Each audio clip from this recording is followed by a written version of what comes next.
На стартот на летната сезона повторно е отворено прашањето како да се избегнат или за секогаш да се реши проблемот со сомнителните понуди за летување кои ги нудат дел од туристичките агенции, ефтини аранжмани, бесплатно сместување, гратис чартер лет, се само дел од примамливите понуди на кои често паѓаат македонските граѓани. Откако ќе стигнат на посакуваното место, граѓаните сватиле дека се измамени, а некои, иако платиле, не ни тргнале на патувањето.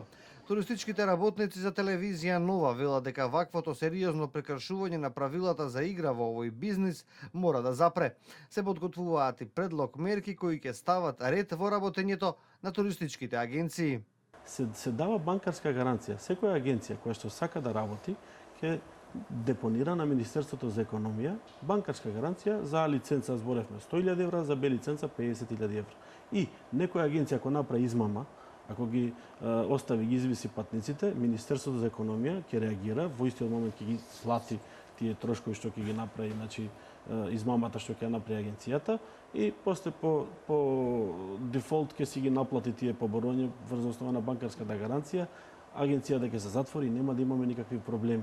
Меѓутоа, ние тоа го разговараме, го правиме, меѓутоа тоа треба да се спроведе на дело.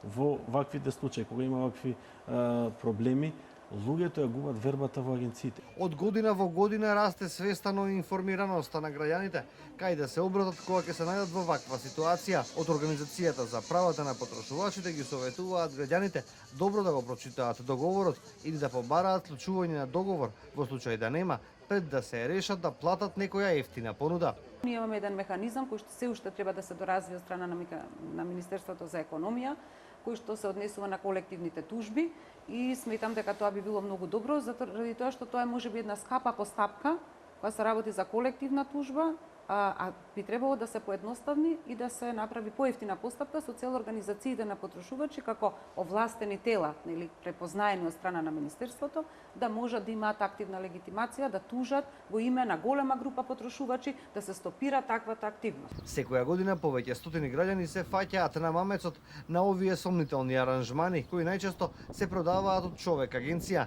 Доколку и во иднина го имате ова искуство, односно услугите на патувањето се нецелосни и неквалитетни, правилата велат дека во рок од 8 дена по денот на завршувањето на патувањето да се обратите во Државниот пазарен инспекторат.